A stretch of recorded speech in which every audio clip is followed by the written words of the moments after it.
Howdy, my homies. It is James here with Rewind Electric again. Thank you for tuning in to the Rewind Electric show. And do you know what time it is today? Well, no, it's not speaker time, but that was a good guess. It's time to open some mail. But before we do that, since I have these sitting here, feast your eyes upon these gems. Now, what are those, you say? Humbuckers? Humbuckers indeed.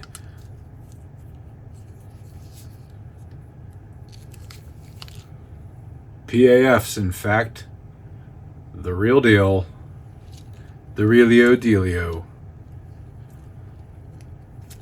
Got a nice pair of genuine, original Gibson PAFs here. Double blacks, nickel hardware. They are in, both are getting new, already got new hookup leads, as you can see. The hookup leads have been replaced. I have no guilt about doing that on a pickup once the cover's been off, because, well, there's no harm to be done. The original leads were in pretty poor condition, spliced up, and failing. So, here's the original leads. You can see they were pretty well trashed. Actually, I don't know if you can see that. It's not focusing through the bag too well. Anyway, with that said, shall we crack into some mail? Let's do some cracking.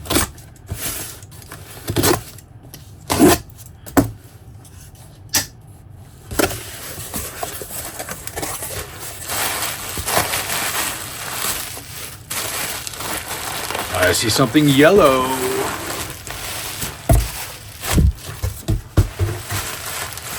And here it is.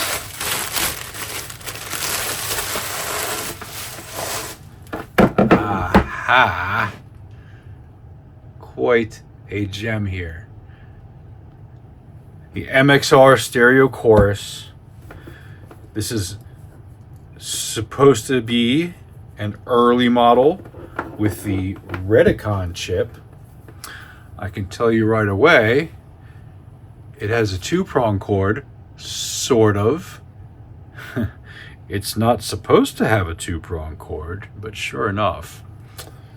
Somebody thought it would be a great way to eliminate some kind of hum or buzz to just rip the ground off of it, which is the wrong way to do that.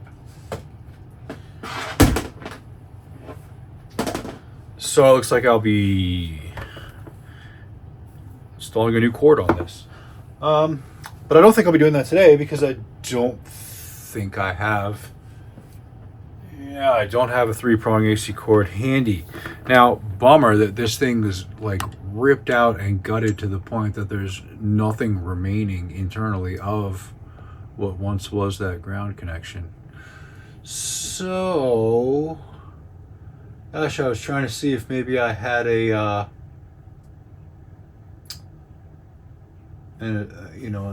end plug, one of those Hubble plugs sitting here that I could use, and it looks like I don't have even that available for this. So, yeah. Shoot, I guess I'm gonna run it with two prongs. I don't love that. I could run a separate chassis ground. Sorry, I'm feeling a little bit unprepared as I didn't grab myself, like one of these. I'm not going to take that off my fender amp, but just like a screw-on end that I could have used temporarily. I didn't realize, or I didn't remember from the sale listing, that this was missing the ground.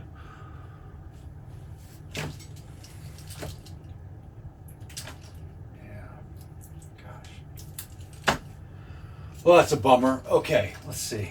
How about a high voltage, high current, green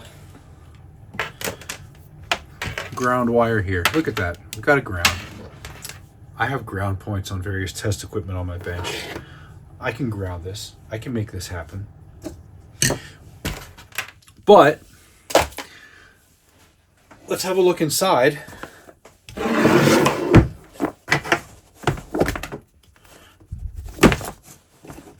Check out the internals, because you know we have a rule here at Rewind Electric, and that is you gotta open it up before you play it. So come along with me as we do that now. You'll see here this has one of these really fancy stickers that I like, which just certifies that the County of Los Angeles deems this piece of equipment appropriate for use by the commoners. Uh-oh, I see something funny going on here. Phillips head, Phillips head, Phillips head. Slotted drive. Did you guys know that? What do you call that? Do you call that a flathead screw? That's incorrect, if you do. It is a slotted drive screw. A flathead screw is something, but it's not that. Let's see. I have one. I'll show you. I'm sure. Here we go. This is a flathead screw. Let's zoom on in. Can we zoom in and focus? Notice how it's a Phillips drive, but notice also it's flat across the top. Now here is a similar screw that is a Phillips drive, but it is not flat. See, there's a slight dome to it. That's an oval head screw. So when you say a flat head screw, this is what you mean. It doesn't have anything to do with what type of screwdriver you use to remove it.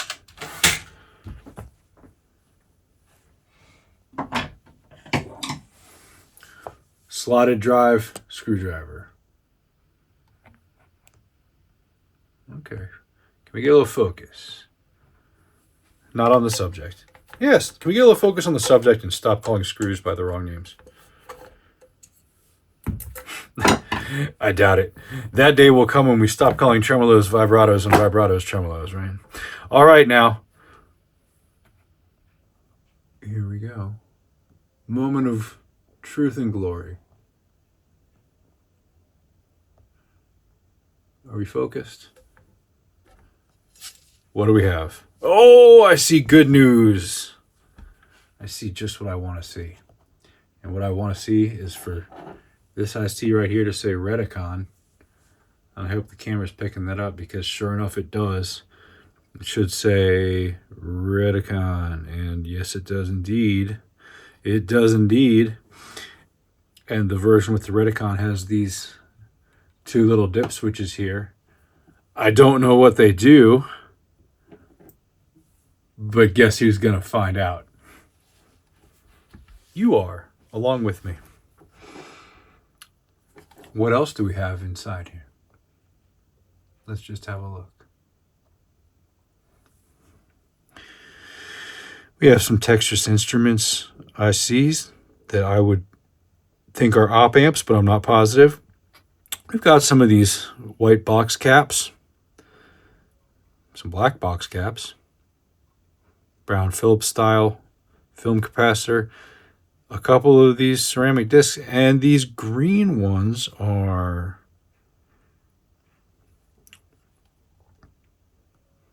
they're not the Phillips ones. They're Mexican. I'm not sure what they are. They're just capacitors. See some diodes over here. There's a tiny little remnant of what was once the insulating foam. Oh, here we go. This actually still has the foam. Usually this stuff has turned to dust and fallen away. Now this is, it's actually a little bit resilient still. It's got a little bit of bounce back. Pretty cool. Let's get a, I'm going to focus in on this right here while I grab myself my iced desert coffee, because indeed it is the desert, and indeed it is the summer here. I don't know if it's the summer officially by calendar date, but it hit over 90 degrees today. That's summer. I think my unofficial rule is if kids are out of school or the weather goes above 90, it's summer. There's the ground lug. Can you see that? There's a little eyelet wrapped around that screw with a green wire going on it, and that wire almost certainly goes down there. Carling switch. Not the Mexican variety. I see a big electrolytic cap under here.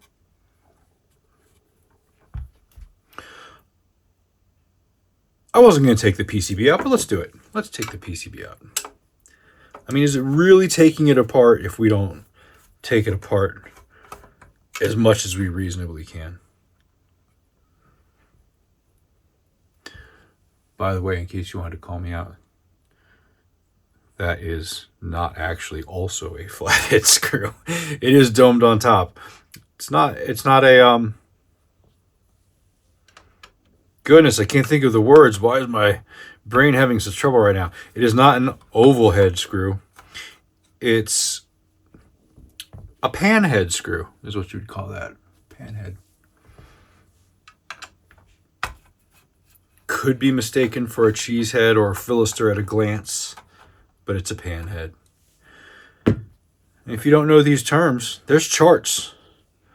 And if you're a builder or a tinkerer, or if you are a maker, which as far as I know means you like dragons and Star Wars and Adam Savage, not that there's anything wrong with that, then you ought to familiarize yourself with the proper terminology so that you can buy, sell, and trade and use your wares correctly. Can we get a close-up in here, folks? I see a couple 137s, which means those are CTS pots, which I could have told you at a glance. And they are all dated 1979. I'd like to pull this out a bit further, but I think I need to remove this clip.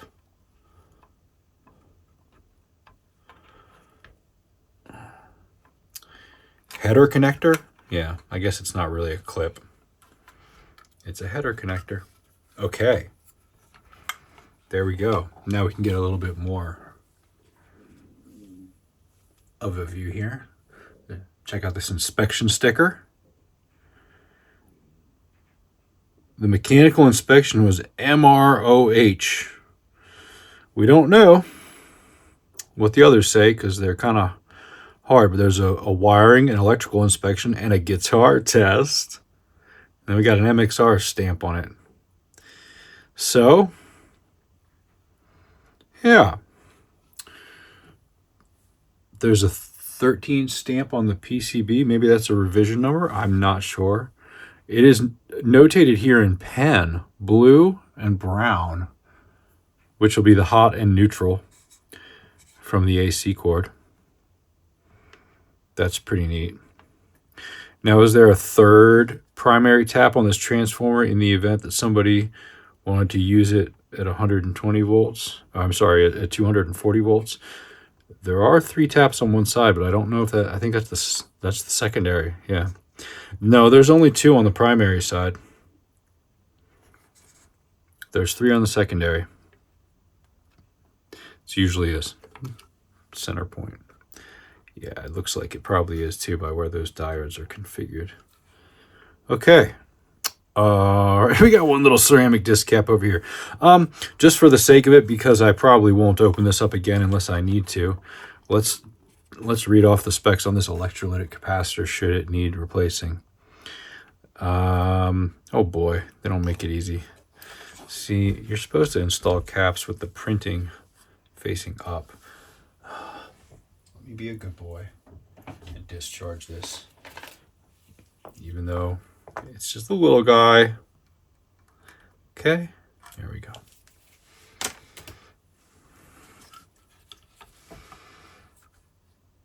Is this glued? No.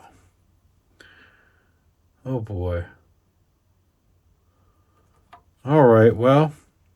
Oh, it is printed here. I'm sorry. That is a 470 microfarad, 40 volt capacitor, rated for 85 degrees Celsius. I will take some caliper measurements of it as well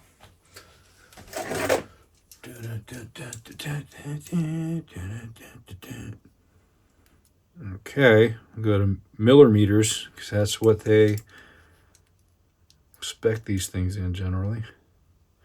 24.48 millimeters long by 10. Let's get a better measurement of that. 10.16 millimeters wide.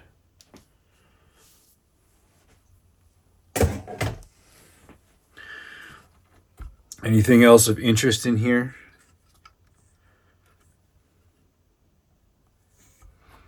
Jack's on tight. I guess we can clean the pots while we're here. I don't even know if they're scratchy. But I don't want to open it up again later once I put this PCB back in. So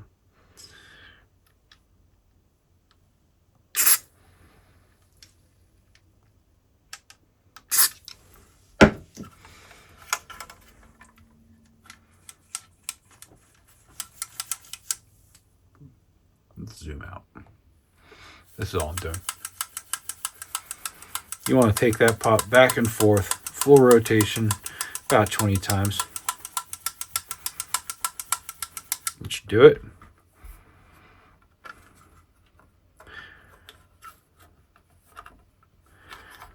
In fact, I sure do wish I had that power cord because here I am in it.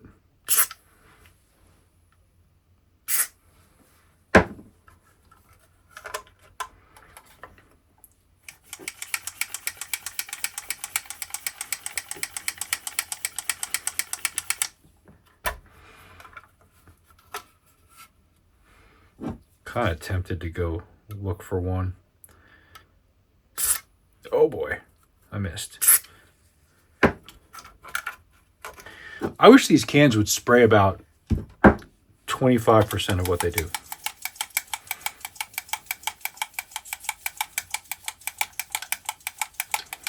Like if like the shortest blast you could squeeze out of them was about as a quarter less than what it really is. Because you don't need all that. Now, sometimes you do. Sometimes you do need all that. But that's the rare occasion, not the norm. And in those rare occasions, you can hold that button down a little longer.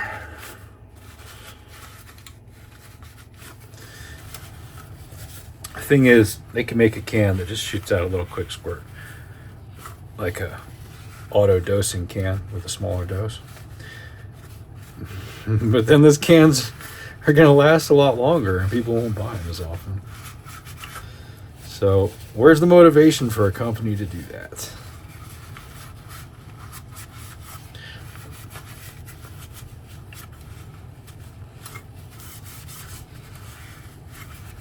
Only if they're giving it away for free, like paper towels and soap in the public restrooms. Then there's a lot of effort put into intentionally small doses. Okay. I'm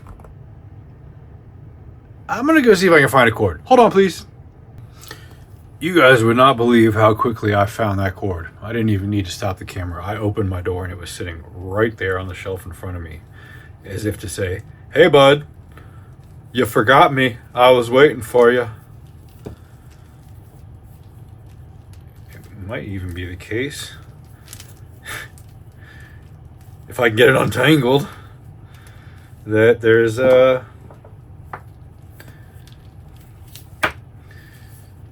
one that's already had the correct end cut off. I don't know if it's of suitable length. Well, I don't know. It's not very long, but how far away from power are you going to have a pedal like this? How long is the original? Let's see.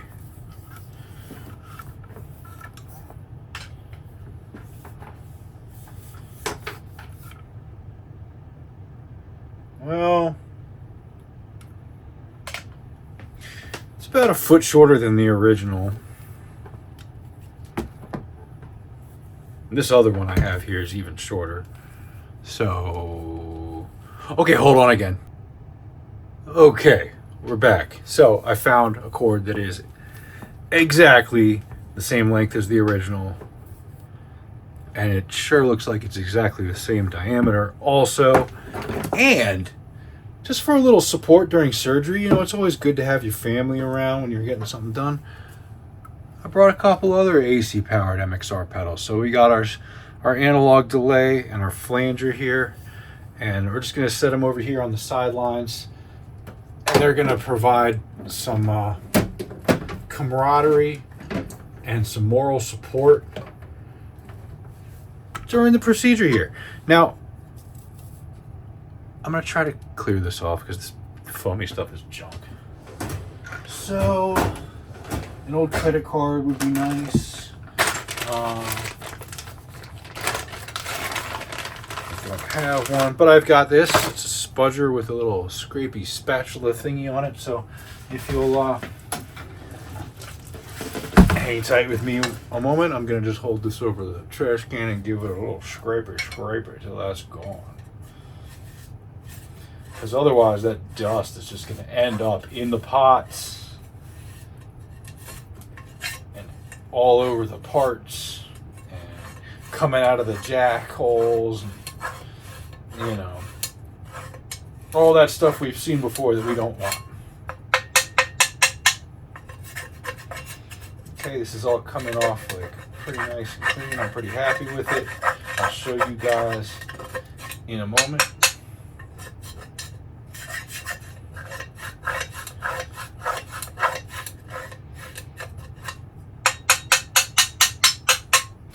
So, I don't think I mentioned it in the beginning of this video, but I've talked about it before. If you've been watching this channel, you know that I'm gearing up for a classic, or we'll say a vintage classic analog delay shootout. And in the process of doing that, we sort of stumbled our way into a vintage classic phaser shootout. And in doing that, got a couple flangers and a couple choruses. And I had a couple. It's not like I was sitting on a collection of no vintage awesome pedals before I started going down this road. So, I added another one here. And this is because I really, like, I started with these AC powered MXR pedals with the flanger because Eddie Van Halen used one. Good reason to start, right? There's a serial number 34001744. So that's where that started. Blue, brown. I'm gonna take those off now. I'm gonna try and walk and talk at the same time. We'll see how it goes. And then after liking that flanger, not only when it's on, but also when it's bypassed, I decided, after talking with my buddy Zach, who has had these other AC powered MXR pedals himself, that there was something special about the sound of those bypass pedals. And he did a little recording, which this is on my website. It's called something like The Amazing Sound of AC Powered MXR Pedals When Bypassed. Something like that. They all sound a little bit different. The chorus was the most extreme. So I really wanted to get that. And I really like those Redicon IC pedals that I have. So I sought out a Redicon version because there are actually several versions that all look the same from the outside, even these early ones, that do not have Redicon chips. And the Redicon ones are the less common among them. So it was a little tricky to find one, but I did. And in fact, I found two. There's a second on the way, because they don't all sound the same. And I thought I would hedge my bets and get two so that I could pick my favorite sounding among them. And yeah, so the vintage classic analog delay shootout and the vintage classic phaser shootout have now also grown into a vintage classic chorus shootout. So I've got a Boss CE2. I have this. I have an Arion stereo chorus. I have, I'm sure there's more. Let's see. I have another one of these. I am in talks with somebody about a Boss CE1, the first chorus pedal. I think it's essential to include one of those in such a comparison that you're going to call vintage classics.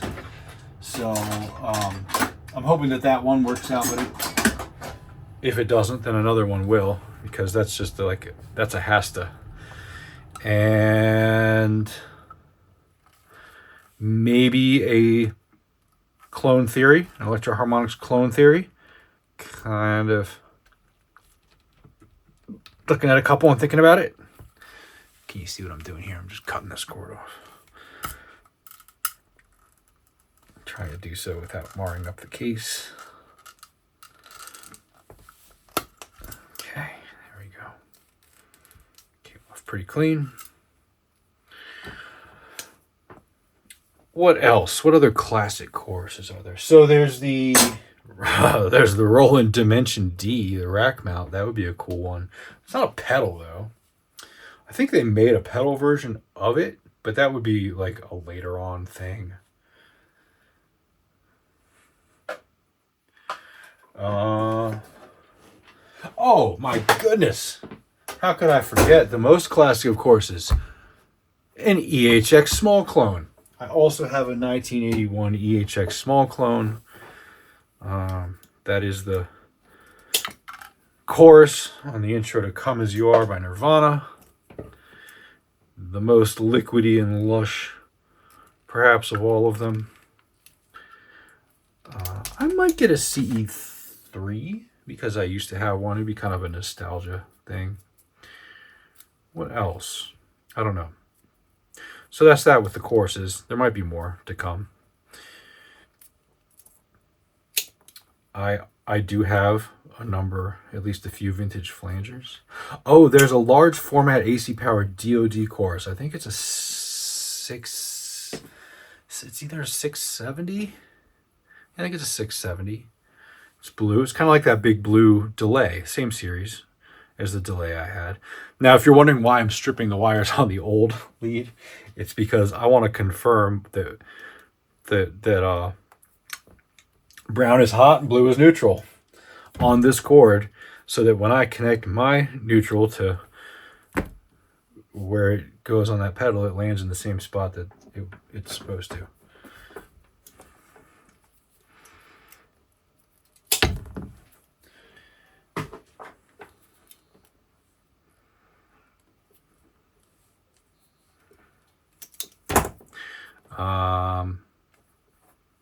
What were we talking about? Did we get into flangers? Got those classic choruses. Oh, there's the DoD chorus. Yeah, that's kind of where I left that off. I don't have one of those. There's one available for sale in this country, and it's been modded. So I've asked for photos of the inside. It's been converted to DC.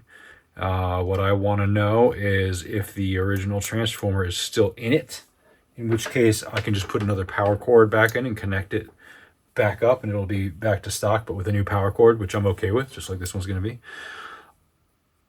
Or if not, if that transformer was removed in the process of converting it to DC so that the guy modding it could sell the transformer or to reduce weight or whatever, for what have you, then in that case I don't want it because it's missing the power transformer.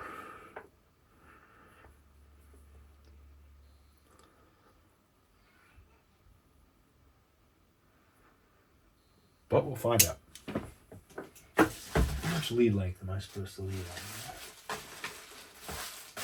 on? So, let's see. It's got to go in here. Yeah, I'm going to need more lead length than that.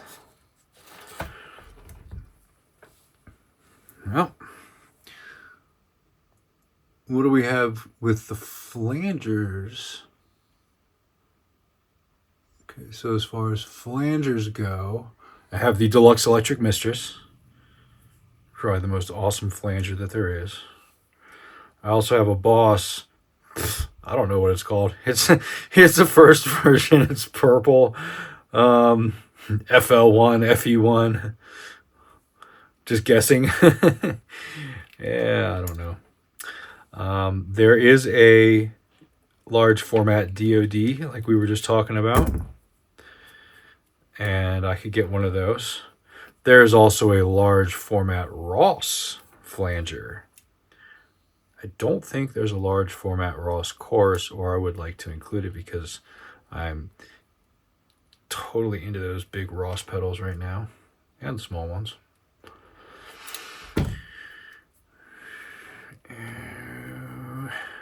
What other classic flangers have we?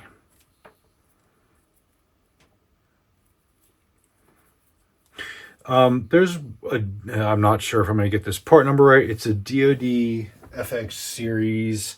I think it might be like a 72B or a 75B.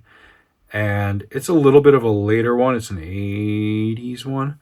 But I would like to include, I think it's an 80s. It might be early 90s. I'd like to include it, perhaps, if I'll look into it again, but that's just one that I had. So there's a little bit of a nostalgic motivation for me to include that one because I kind of hold flangers, to the standards of my memories. Don't we all do things like that? So let's see. Get this in here. I think that'll work.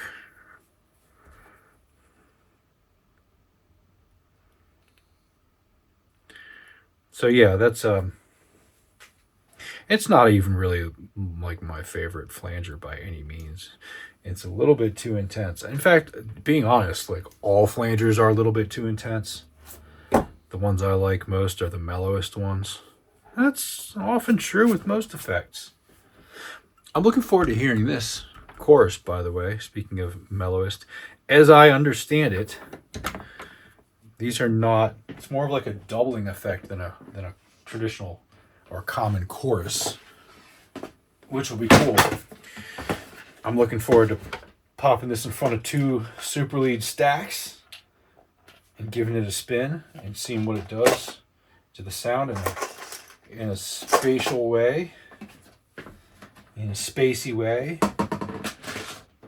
Speaking of spatial and spacey, I just got back from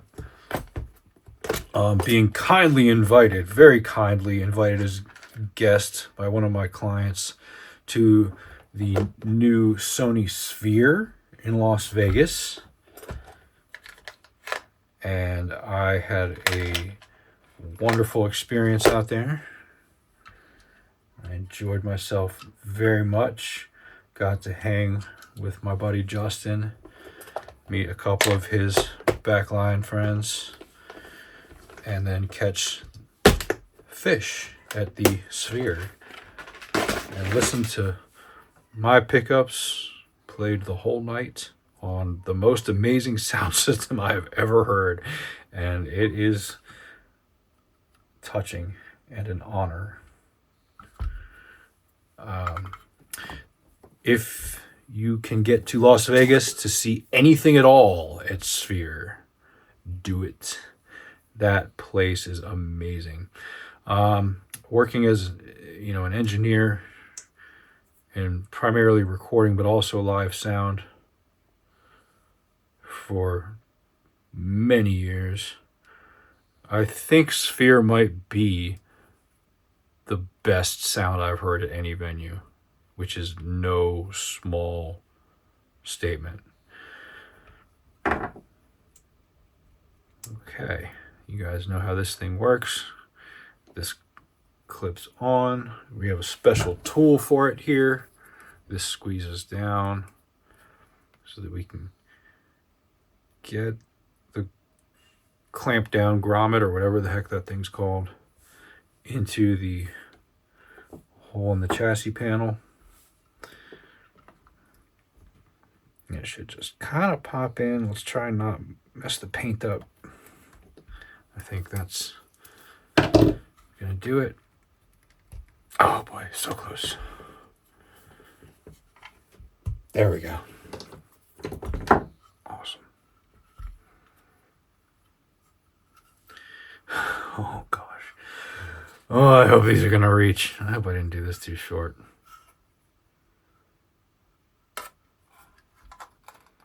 Yeah, I think we're good.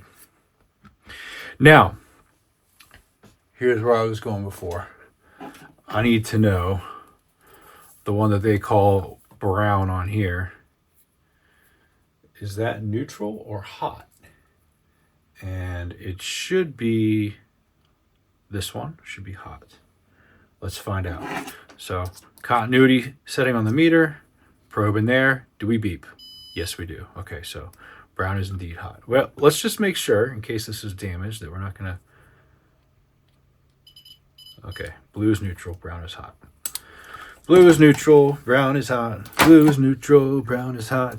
That's how I remember what I'm doing.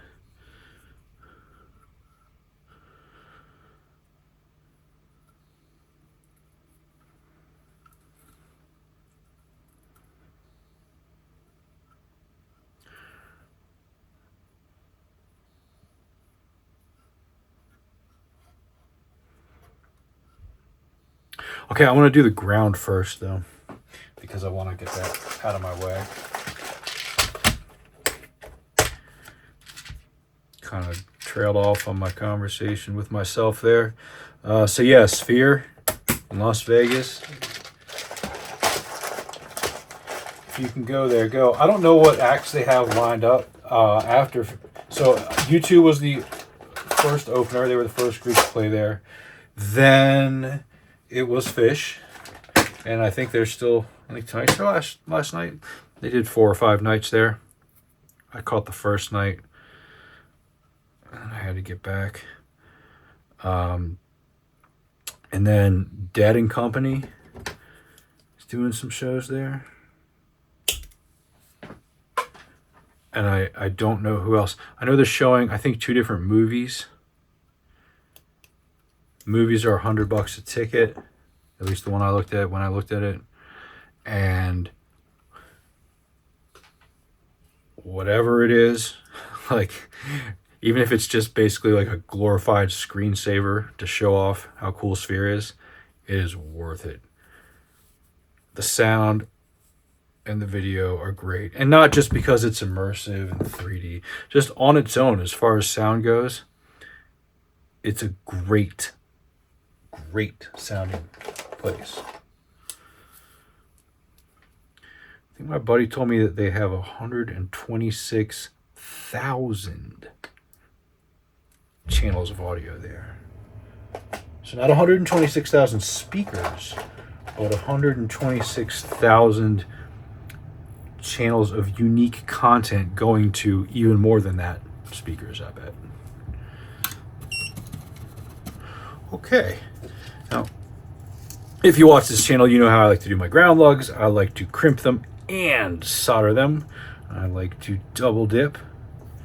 I need a nice hot iron for that. A nice clean iron tip, which probably stand to replace this tip.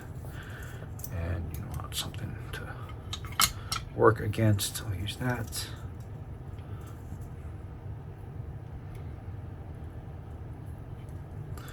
That'll do it.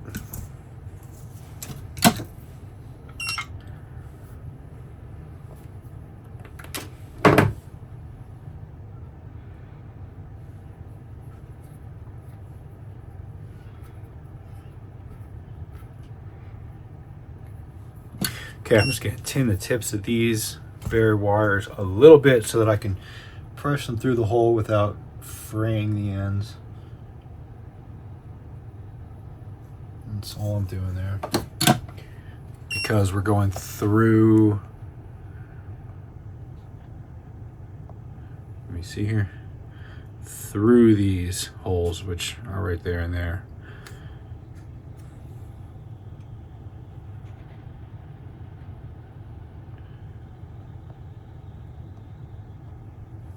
Okay. What did I say now? Yeah, brown was hot and blue was neutral. So let's Let's connect the neutral first, right here, and that'll go to where the blue wire was. Reduce the heat a little bit.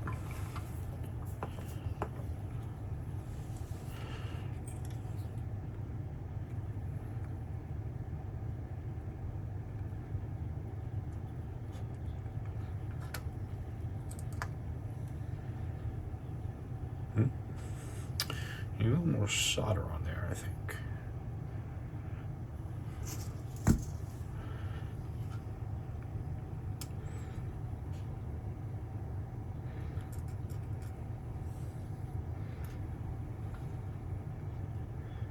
Yeah, I don't like the way that's working out. I'm going to try a different method here. Try taping it down here, just to hold it good.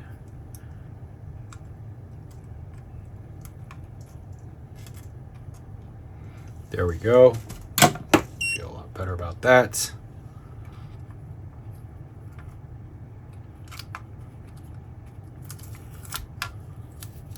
Gonna do kind of the same thing with this one, I'm sure. Less room to work here.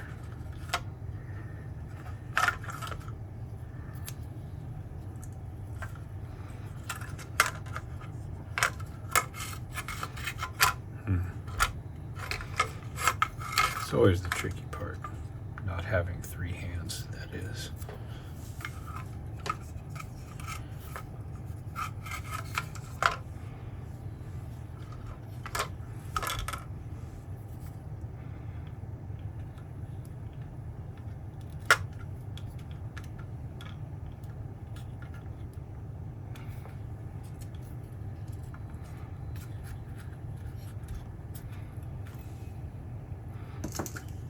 And I'm going to clean these up on the other side because they're probably sticking out fairly far, which is not the goal.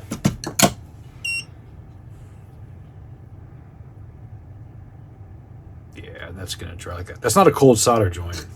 It's lead-free solder. It's good quality lead-free solder though. Don't believe what you hear about all the stuff for lead-free solder.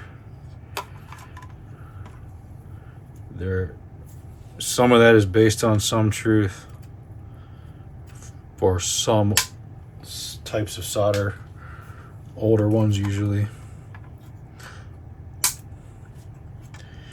You get the right stuff, you work with it right, and it's just fine. And it even looks kind of old, so it's nice on vintage stuff because it gives you that kind of dry look. If you use a little paste flux with it, oh boy, that's an authentic look. I just let you in on one of my secrets.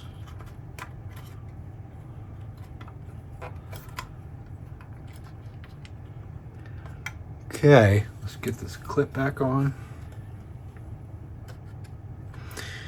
And let's get this screwed down first. You know, I ought to have hit that with a brush. Let me get one.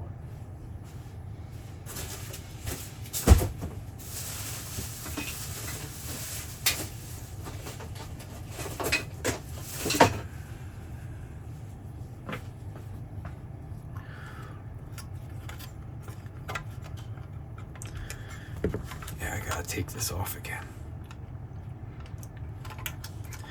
Gotta do it right, because I don't want to do it again. I don't want to mess it up.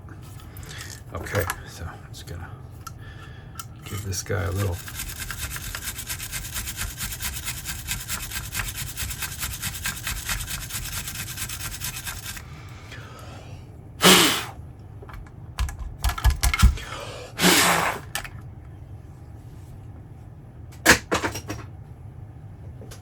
That'll do. And I can actually screw this on from here. I can tilt this back. And that way I can do it without anything getting in the way.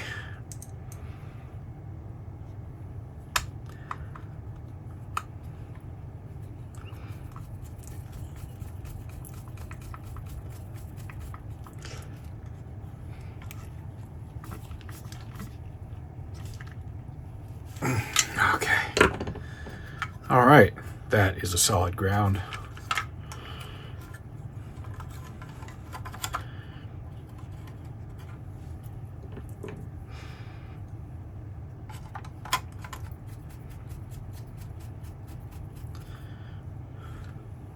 And remember, we haven't heard this at all.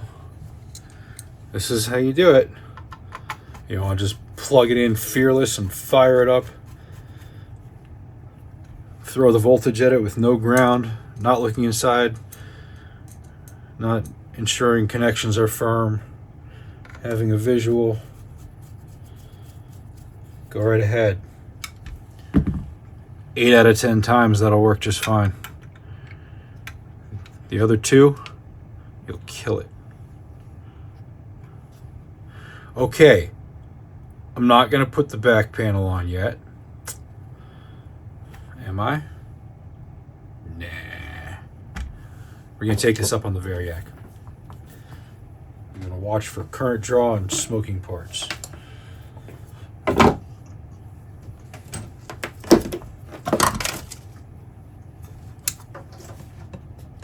Okay.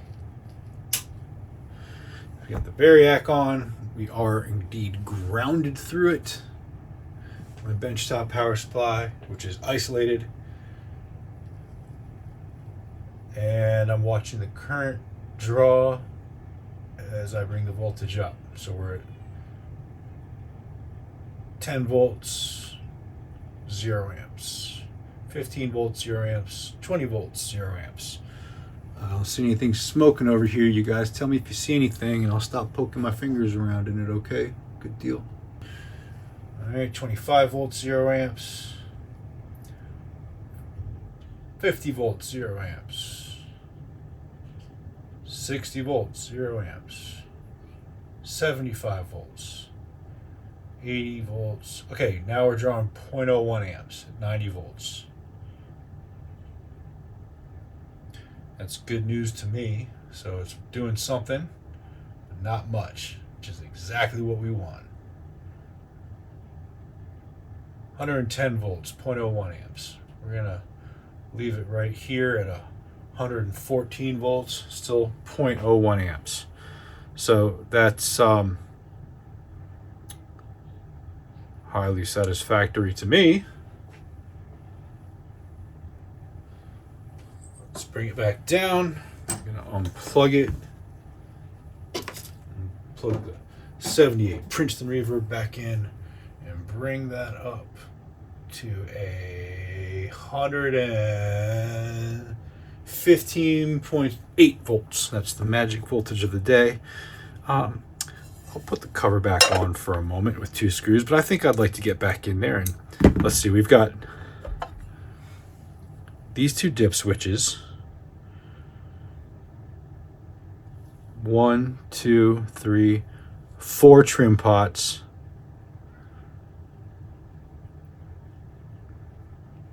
Maybe I should look at a schematic before I mess with that. I don't know. Let's give this a listen.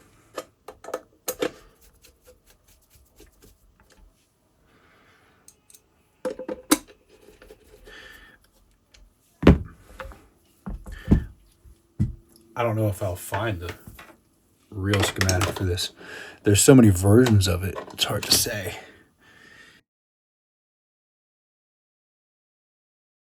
This might be a case for the monkeys.